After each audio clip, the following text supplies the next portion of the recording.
Welcome everyone. This is Track B AI Foundations Part 1. Today we are looking at the history of AI. Whenever people hear history of AI, they usually expect a long list of dates, inventors, and research papers. That isn't the goal of this session. The goal is to understand why AI evolved the way it did.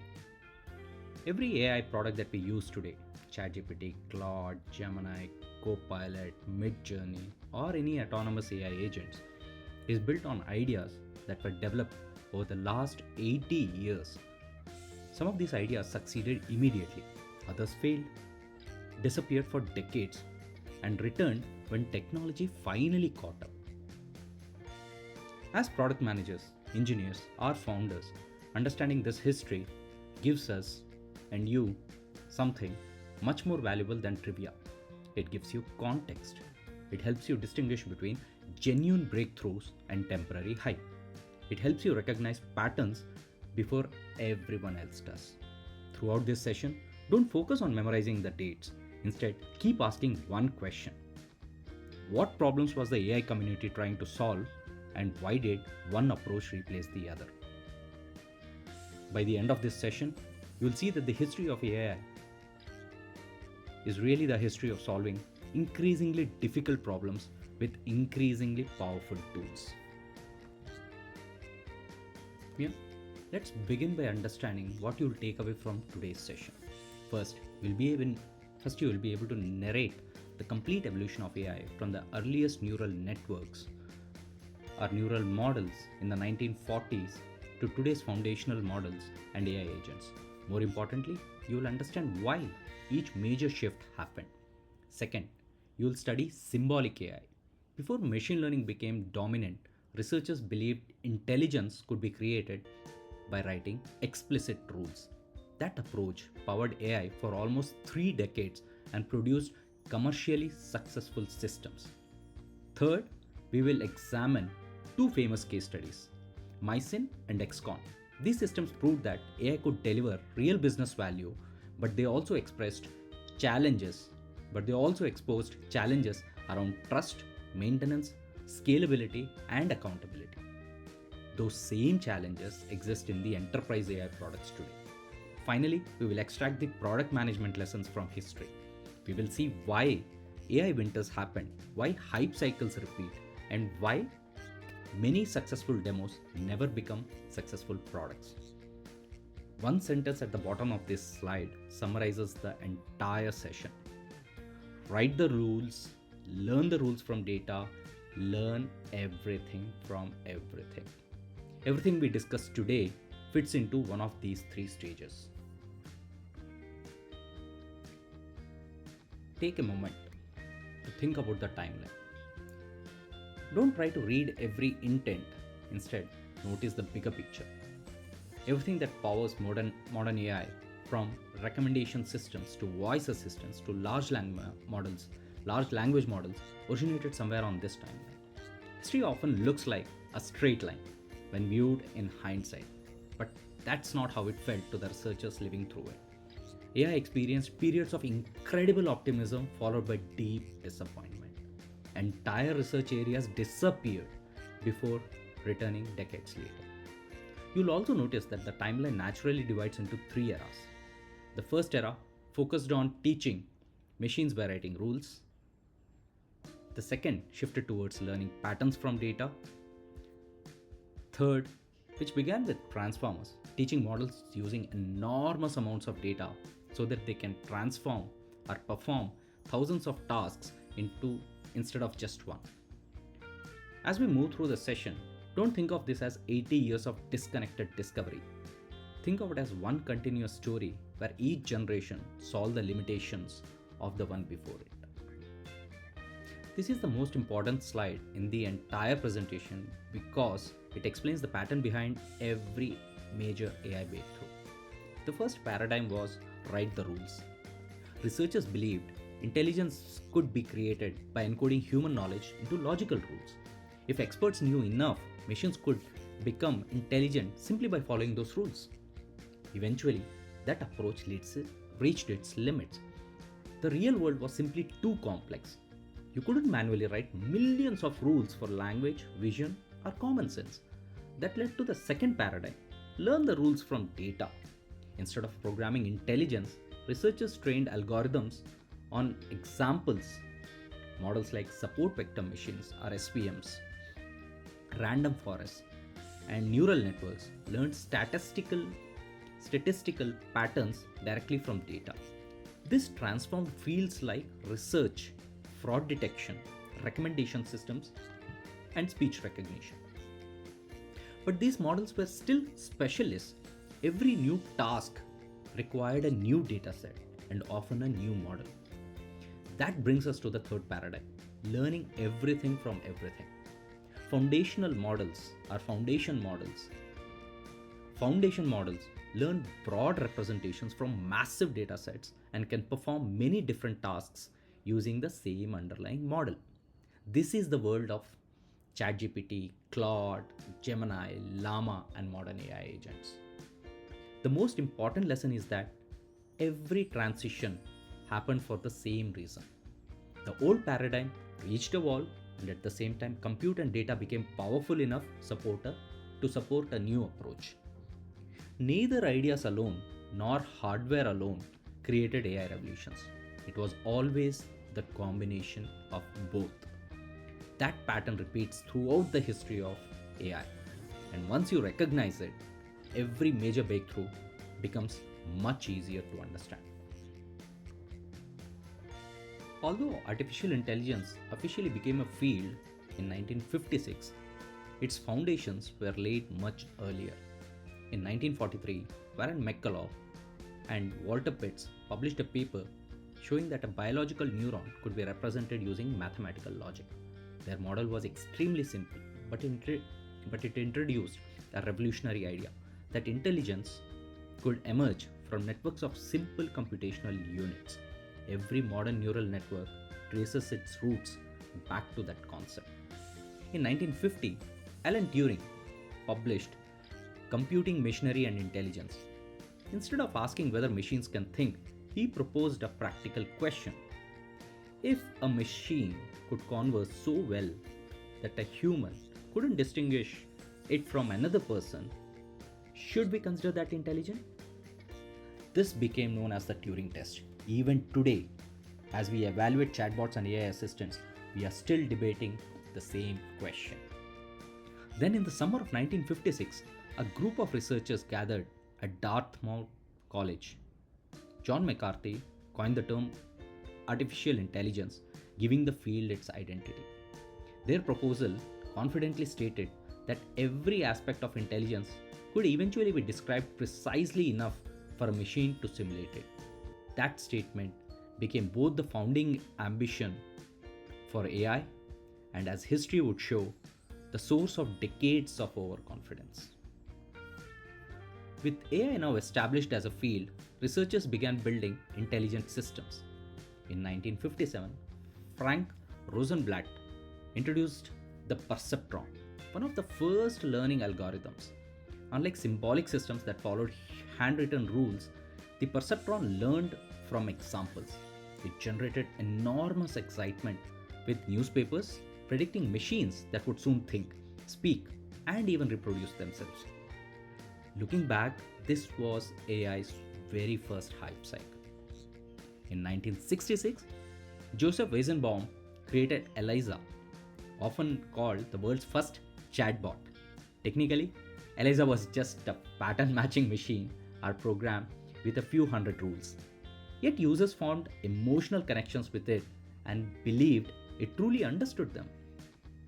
This phenomenon became known as the ELIZA effect, our tendency to attribute intelligence and understanding to systems simply because they communicate fluently. Nearly 60 years later, this remains one of the biggest challenges when designing products powered by large language models. Then came a major setback.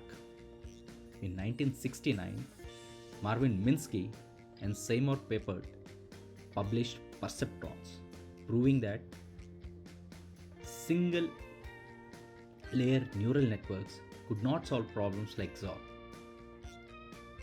Although the limitations applied only to simple networks, Many researchers concluded that neural networks were a dead end. Funding shifted away from neural networks and back to symbolic AI. One of influential piece of research changed the direction of the entire field. And by 1970s or the early 1970s, AI research had produced exciting demonstrations but very few practical systems. Researchers had promised machines capable of human level intelligence within a generation. Governments invested heavily, expecting rapid progress. The technology simply wasn't ready. In 1973, Professor James Lighthill published a report evaluating AI research in the United Kingdom. His conclusion was blunt. Outside a few narrow applications, AI had failed to deliver on its promises. The report led to major funding cuts in UK, while organizations like DARPA in the United States also reduced support for several AI research programs. This period became known as the first AI winter. The important lesson isn't that AI failed. The lesson is that expectations grew much faster than capabilities. That's a pattern we've seen repeatedly in technology. As product managers, this is an invaluable lesson. A successful prototype isn't the same as a scalable product. An impressive benchmark isn't the same as a customer value. And a viral demo isn't evidence that a technology is production ready. The first AI winter established a pattern that would repeat throughout AI history: breakthrough, excitement, unrealistic expectations, disappointment, and eventually renewal.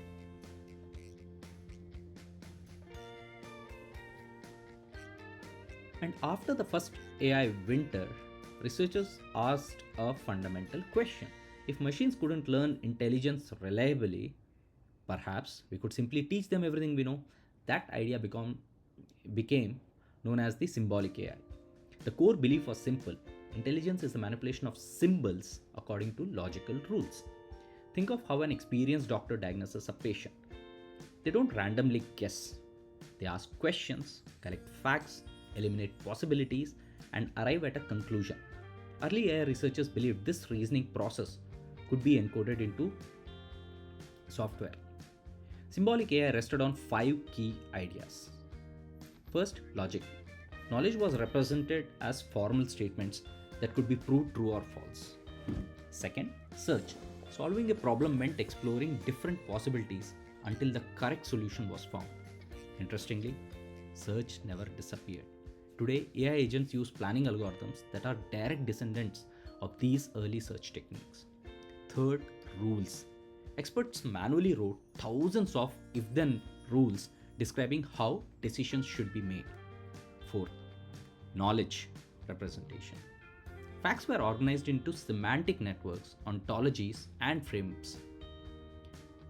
Modern knowledge graphs and graph RAG systems are built on many of these same principles. Finally, the inference engines. These systems combine rules with facts to produce conclusions, either by starting with available data and moving forward, or by starting with a goal and working backward. For almost 3 decades, this wasn't an experimental idea, it was the dominant form of AI. And importantly, it worked. The problem wasn't that symbolic AI was wrong, the problem was that the world turned out to be far more complex than any rule the book could capture. And these symbolic AI, or expert systems as they call it, attempted to capture the knowledge of highly skilled professionals and make it available through software. One of the most famous examples was Mycin, developed at Stanford University in the 1970s. Mycin diagnosed bacterial infections around 600 medical rules. It even assigned confidence scores to its recommendations and remarkably could explain why it reached a particular diagnosis. In controlled studies, Mycin performed as well as, and sometimes even better than, junior doctors. Yes, better than junior doctors. Yet, it was never deployed in hospitals. Why? Not because the technology failed. The hospitals faced much bigger questions. Who is legally responsible if the AI makes the wrong diagnosis? Will doctors trust it? How does it fit into an already complex clinical workflow? These are exactly the same questions healthcare AI companies are still solving today. The second success story was XCOM, developed by the Digital Equipment Corporation in the early 1980s. Its job was to configure orders for VAX computers. Initially, it managed around 2,500 rules, eventually growing to more than 10,000. At its peak, XCOM reportedly saved DEC around Digital Equipment Corporation around $25 million every year by reducing configuration errors. For the first time, AI was delivering measurable business value at scale. It seemed like the future of AI had finally arrived. But success created a new problem. Expert systems became increasingly difficult to maintain. Every time a product changed, engineers had to update hundreds or sometimes thousands of interconnected rules. A small modification in one part of the system could unexpectedly break another. This became known as the knowledge acquisition bottleneck.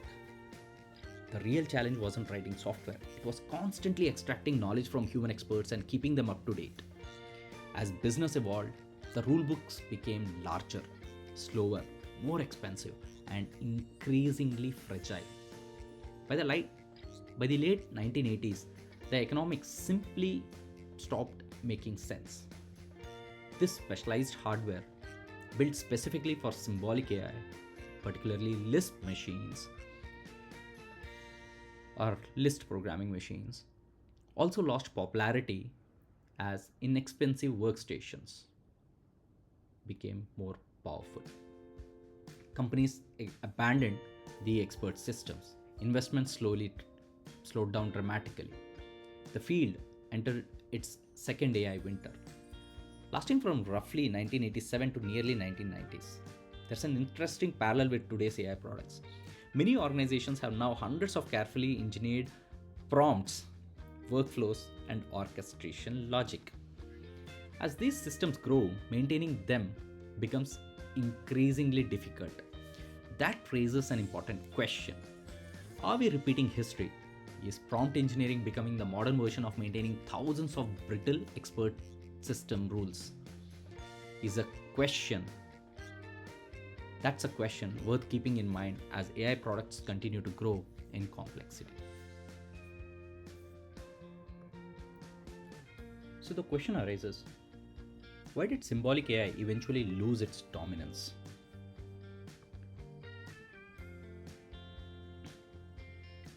There were five major reasons. The first was the knowledge bottleneck. Capturing expert knowledge is incredibly slow and expensive. Human experts often know far more than they can explicitly explain. Second was brittleness. Rule-based systems perform well inside their predefined boundaries, but fail abruptly when they encounter unfamiliar situations. Third, they couldn't learn. Every improvement required a human expert to manually add or modify rules. Fourth was a combinatorial explosion. Oh my god, I'm not able to say that. Combinatorial explosion. Real world problems often contain millions of billions of possible situations. Exhaustively searching every possibility quickly becomes computationally impossible. Finally, there's an idea known as the bitter lesson, proposed by Richard Sutton in 2019. After reviewing 70 years of AI history, Sutton argued that general methods powered by computation consistently outperform systems built using handcrafted human knowledge. In other words, instead of trying to teach machines everything we know, we should build systems capable of learning from massive amounts of data. But that's an important nuance. Symbolic AI didn't disappear, it evolved. Today's AI agents still use planning, knowledge graphs, still organize information, tool calling follows structured decision logic. Modern AI isn't replacing symbolic AI, it's combining symbolic reasoning with neural learning. History didn't move in a circle, it moved upward in a spiral. And after two AI winters, researchers realized something fundamental. Instead of writing rules by hand, why not let algorithms discover patterns directly from data? This shift marked the beginning of statistical machine learning. Several landmark algorithms appeared during this period. SVM, or support vector machines, found optimal boundaries between different classes of data. AdaBoost demonstrated that many weak models could be combined into one powerful predictor. In 1997, Hochreiter and Schmidover introduced the LSTM, or Long Short-Term Memory Network. It solved one of the biggest problems in sequence modeling by allowing neural networks to remember information over longer periods. A few years later, Leo Breiman introduced random forests, an ensemble of decision trees that remains one of the most reliable machine learning algorithms even today. What's remarkable is that these algorithms never disappeared. Banks still use them for fraud detection. Financial institutions use them for credit scoring. Search engines use them for ranking. Insurance companies use them for risk prediction. Many enterprise AI systems still rely on these models because they are fast, interpretable, and require far less computing power than large language models. The important shift wasn't just algorithms, it was a completely new philosophy. Instead of asking, what are the rules? Researchers began asking, hey, what patterns exist in this data? That question transformed AI forever. And in the next slide, we'll see how advances achieved in compute, deep learning, and massive data sets combined to create modern AI revolution. By the late 1990s, AI was beginning to recover from the second AI winter. But the next breakthrough didn't come from neural networks. It came from a chessboard. In 1997, IBM's Deep Blue defeated the reigning world chess champion Garry Kasparov. Around the world, headlines declared that AI had surpassed human intelligence. But that's not what actually happened. Deep Blue didn't think like a human. It evaluated nearly 200 million chess positions every second, combining brute force search with carefully handcrafted evaluation functions developed by chess experts. The lesson wasn't that AI had become intelligent. The lesson was that massive computation could compensate for limited intelligence. Interestingly, this idea has returned today.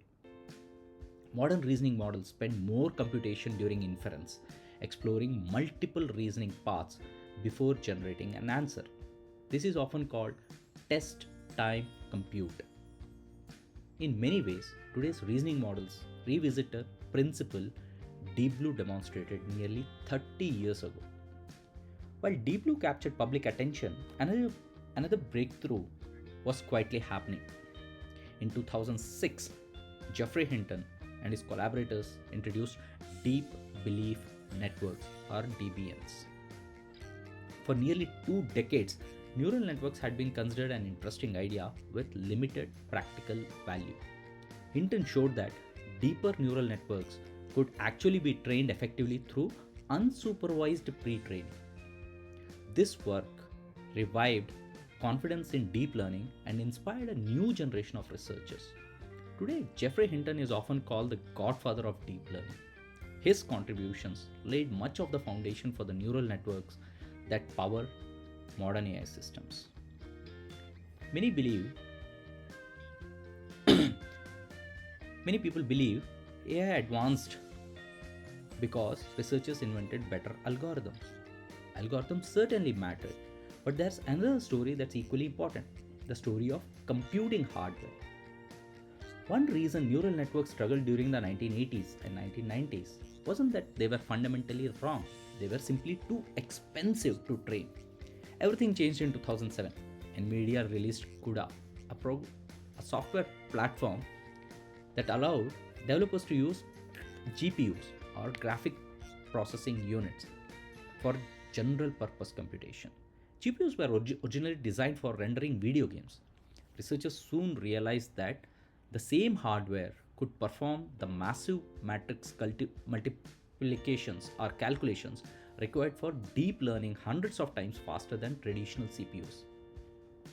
That accidental discovery transformed the entire AI industry. Later, Google introduced TPUs, tensor processing units, custom designed specifically for machine learning. Today, companies compete not only on better models but also on better compute infrastructure. Modern frontier models require tens of thousands of GPUs working together for weeks or even months. Access to compute has become one of the biggest competitive advantages in AI. This is why companies like Nvidia have become central to the AI ecosystem. The biggest lesson from this slide is simple. Many ideas in AI already existed decades earlier. What changed wasn't just the algorithms. The hardware finally became powerful enough to make those algorithms practical. And one big interesting thing that if we have to talk about was ImageNet. If I had to choose one event that launched the modern era of AI, it would be this one. Before 2009, computer vision researchers didn't have a sufficiently large benchmark to train and compare models. Professor Fei-Fei Li recognized this problem and led to the creation of ImageNet, a dataset containing more than 14 million labeled images across thousands of object categories. Creating ImageNet wasn't glamorous. It required years of collecting, labeling, and validating images. But it gave researchers something they had never before: a common benchmark. Then in 2012 came AlexNet, built by Alex Krzyzewski, Ilya Sutskever, and Jeffrey Hinton. You remember Jeffrey Hinton? AlexNet competed in the ImageNet challenge and reduced the error rate dramatically compared to the previous system. Earlier, they had 26.2% of error, which was the second best system. AlexNet won by 15.3% error rate. So, why did AlexNet succeed? Not because of a single innovation. It combined three things at exactly the right time: a powerful model, a massive dataset, and GPU acceleration. This is the moment where model plus data plus compute finally aligned. Many technologies we take for granted today, like face recognition, medical image analysis, autonomous driving perception, retail vision systems, and even modern generative AI, trace their roots back to this breakthrough. For many historians, 2012 marks the beginning of the modern AI era. Once deep learning proved itself on ImageNet, progress accelerated rapidly. One of the major breakthroughs was ResNet in 2015. Very deep blue neural networks had become difficult to train because information gradually disappeared as it moved through hundreds of layers. ResNet introduced skip connections, allowing information to bypass layers and flow more efficiently. This made extremely deep neural networks practical. Around the same time, models like YOLO, you only look once, and faster RCNN, which is recurrent convolutional neural networks, revolutionized object detection. Instead of simply recognizing that an image contained a dog, they could identify exactly where the dog was almost in real time. These advances made applications like autonomous driving, factory inspection, video surveillance, and augmented reality commercially viable. Then came another shift. In 2020, researchers applied the transformer architecture to images through vision transformers, showing that attention wasn't limited to language. Finally, in 2022, diffusion models transformed computer vision once again. Instead of recognizing images, AI began generating them. Models like DALL-E 2 and Stable Diffusion demonstrated that AI could create realistic artwork, illustrations, and photographs from natural language prompts. Notice the pattern? Vision AI followed the same journey we've seen before. First, machines learn to understand images, and then they learn to create them. Exactly the same story folded in audio. The first goal was recognition. The second goal was generation.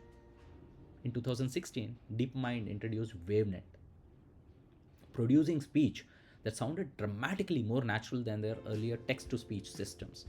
For the first time, AI generated voices became difficult to distinguish from recorded human speech. Several years later, OpenAI released Whisper, an open source speech recognition model capable of transcribing dozens of languages with remarkable accuracy. Whisper significantly lowered the barrier to building speech based products. Developers could now add transcriptions, subtitles, meeting summaries, and multilingual interfaces without building speech models themselves. More recently, companies like Eleven Labs and Suno have demonstrated high quality video cloning and AI generated music. Today, AI can generate podcasts, audiobooks, songs, and realistic conversation from simple text prompts. The interesting insight isn't just the technology, it's the repeating pattern. In language, vision, and audio, AI always follows the same progression. First, it learns to recognize, then, it learns to generate. Understanding that pattern helps us predict whether future AI capabilities are likely to emerge. So far, we've seen AI transform vision and speech. The next frontier was language. For decades, computers processed words as isolated symbols. The word king had no mathematical relationship with the word queen, or man. To a computer, they were simply different tokens. That changed in 2013 with Word2Vec, developed at Google. Word2Vec represented every word as a vector, a point in a high dimensional mathematical space. Words with similar meanings naturally appeared closer together. Every more, Even more remarkably, relationships between words became mathematical. One famous example is king minus man plus woman equals queen. It wasn't magic. The model had learned semantic relationships directly from text. This idea became the foundation of embeddings, semantic search, recommendation systems, retrieval augmented generation or RAG, and today's vector databases. Then in 2014, another breakthrough arrived. Ian Goodfellow introduced GANs, Generative Adversarial Networks. Instead of recognizing images, AI could now generate entirely new ones by having two neural networks compete against each other. A generator trying to create realistic images and a discriminator trying to detect fake ones. GANs introduced the world to AI generated faces, artwork, and eventually deepfakes. But perhaps the most important contribution of 2014 wasn't GANs. It was Bahdanov attention, introduced in sequence to sequence translation models. Earlier, neural networks struggled with long sentences because they compressed an entire sentence into a single fixed length representation. Attention solved that problem by allowing the model to focus on the most important words while generating each output. At the time, it seemed like an improvement for machine translation. A few years later, researchers realized it was much more than that. Attention would become the mathematical foundation of every modern language model. In March 2016, the world watched something many experts believed was still decades away. Google DeepMind's AlphaGo faced Lee Sedol, one of the greatest Go players in history. So great that he was the undisputed champion for over a decade. Unlike chess, Go has unimaginably large space for search, far more possible board positions than atoms in the entire observable universe. Brute force search, the strategy that worked for Deep Blue, simply wasn't possible. AlphaGo succeeded by combining deep neural networks, reinforcement learning, Monte Carlo tree search, which is MCTS, and most importantly, self play. Instead of learning only from human games, AlphaGo played millions of games against itself, continually improving without additional human knowledge. The defining moment came during Game 2. AlphaGo played move 37. AlphaGo players initially thought it was a mistake. Hours later, they realized it was brilliant. The move wasn't copied from human strategy. The AI had discovered a new strategy that humans had never considered.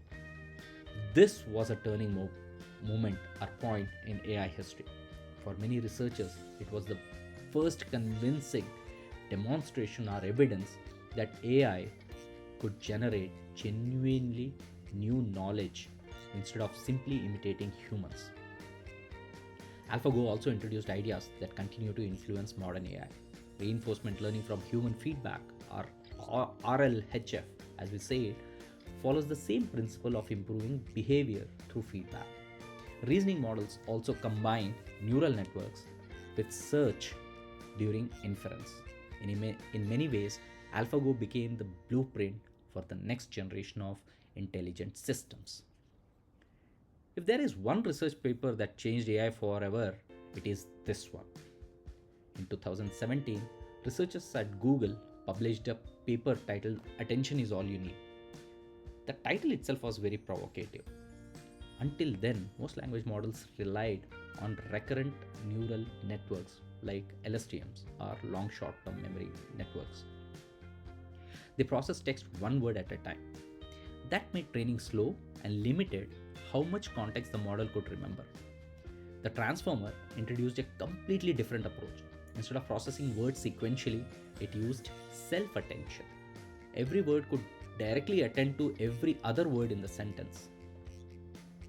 This allowed models to process entire sequences in parallel without capturing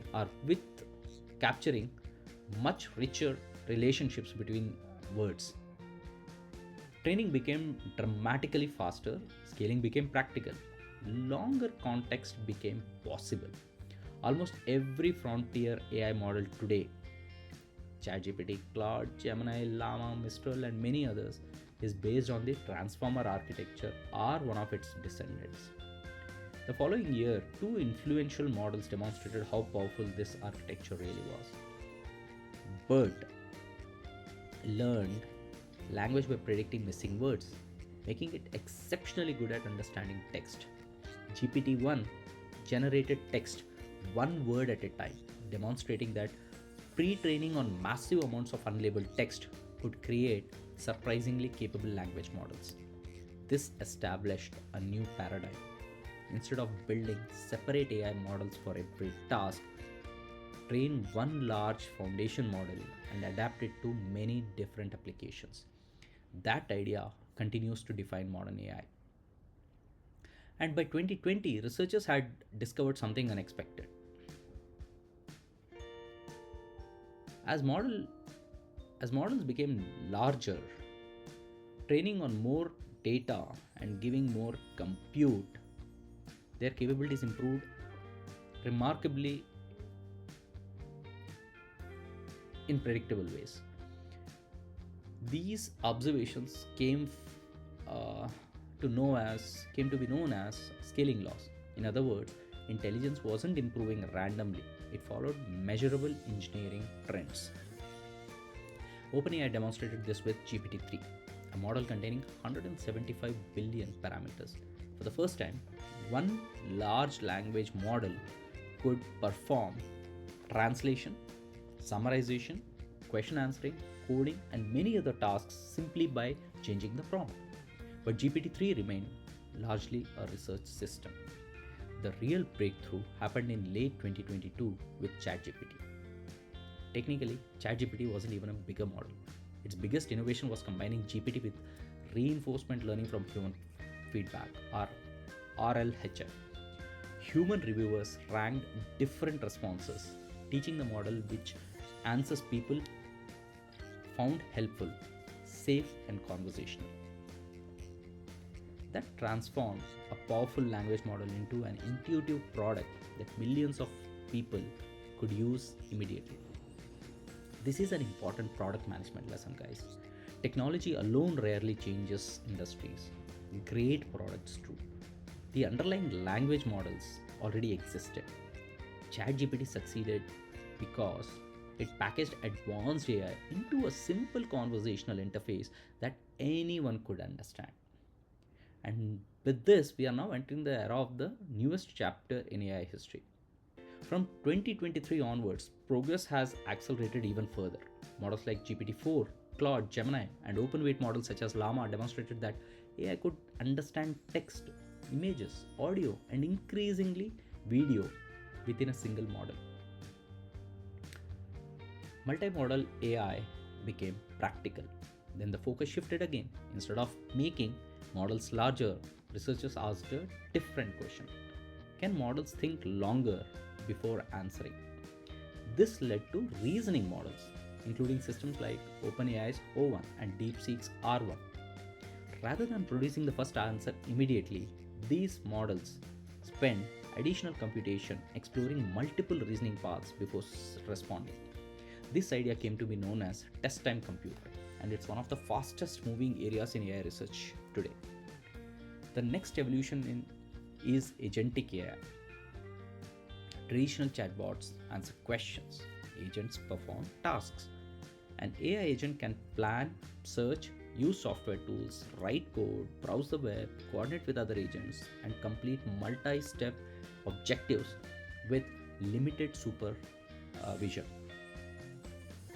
Standards like the Model Context Protocol or MCP makes it possible for models to connect to external tools and enterprise systems in a very standardized way.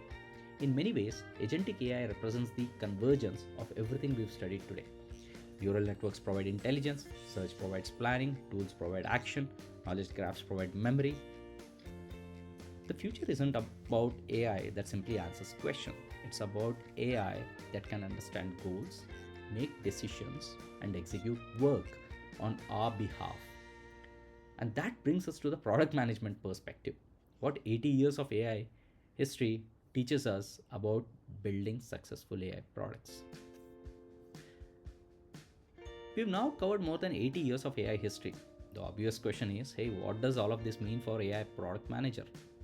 I would like to leave you with 3 lessons. The first lesson is that AI winters are product failures, not technology failures. Notice what happened in both AI winters. The technology wasn't useless. Researchers had built systems that genuinely worked. The problem was that expectations grew much faster than capabilities. The demos looked impressive, production deployments were much harder.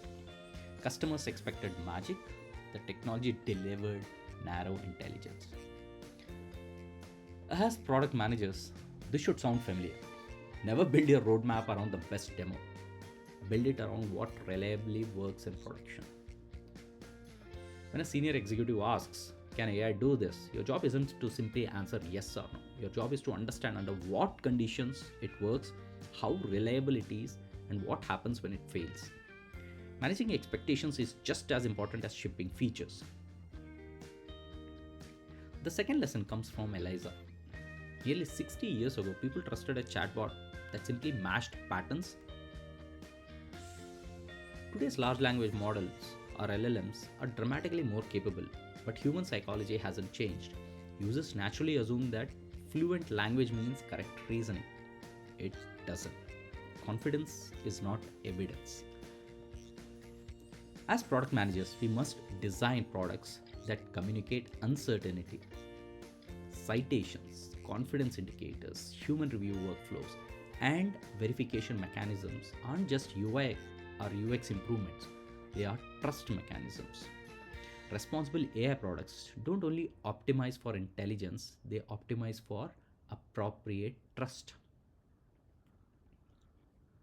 The third lesson is about paradigm shifts. Every major transition in AI reshaped the entire industry. Companies that dominated one generation often disappeared in the next. Lisp machine manufacturers vanished. Companies built entirely around expert systems faded away. Meanwhile, organizations that recognized the importance of GPUs, cloud infrastructure, and foundation models became industry leaders.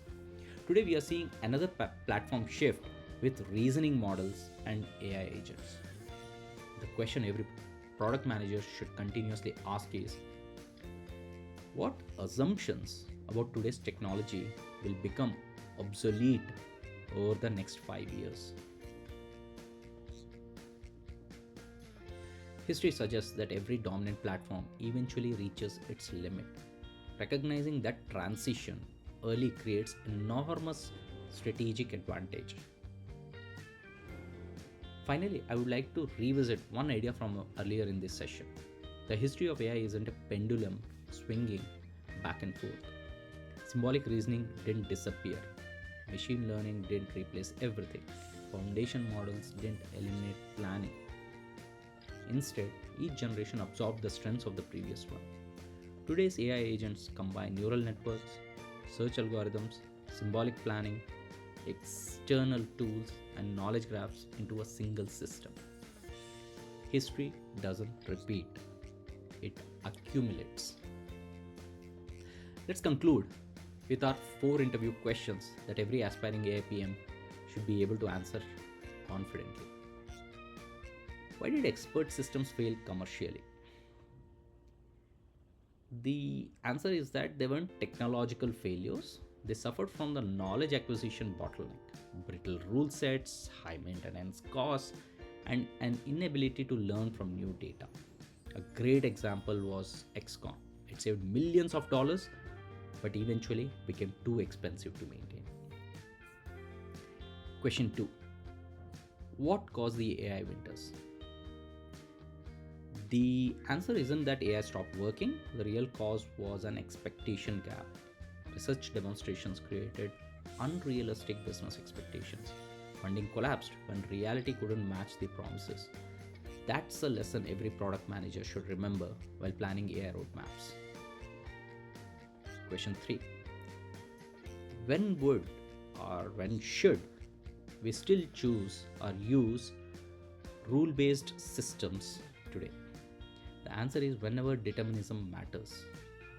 Compliance rules, tax calculations, regulatory workflows, business policies, safety guardrails around large language models. Symbolic systems remain extremely valuable when the correct answer must always be explainable and consistent. One last question. What is a bitter lesson? Or what is Richard Sutton's bitter lesson that we learned about build up by? After studying decades of AI research, Sutton concluded that general methods powered by learning and computation consistently outperform handcrafted human knowledge. History repeatedly rewarded systems that could scale with more data and more compute. As AI PM, this has an important implication. Whenever you're deciding between building highly customized intelligence and leveraging scalable foundation models, remember the trend that history has shown us again and again. Bet on approaches that improve automatically as compute and data increases. I would like to leave you with 2 final quotes. The first comes from Richard Sutton. General methods that leverage computation are ultimately the most effective and by a large margin. It summarizes 80 years of AI research in a single sentence. And the second comes from John McCarthy, the person who coined the term artificial intelligence. As soon as it works, no one calls it AI anymore. So think about technologies like spell check, recommendation engines, speech recognition, fraud detection, and route optimization. They are no longer considered artificial intelligence, they are simply software. That observation reminds us of something simply profound. AI isn't a destination, it's a moving frontier. As technology matures, yesterday's AI becomes tomorrow's standard software. Understanding that cycle is perhaps the most valuable lesson in the entire history of AI. Thank you for staying with me till the end.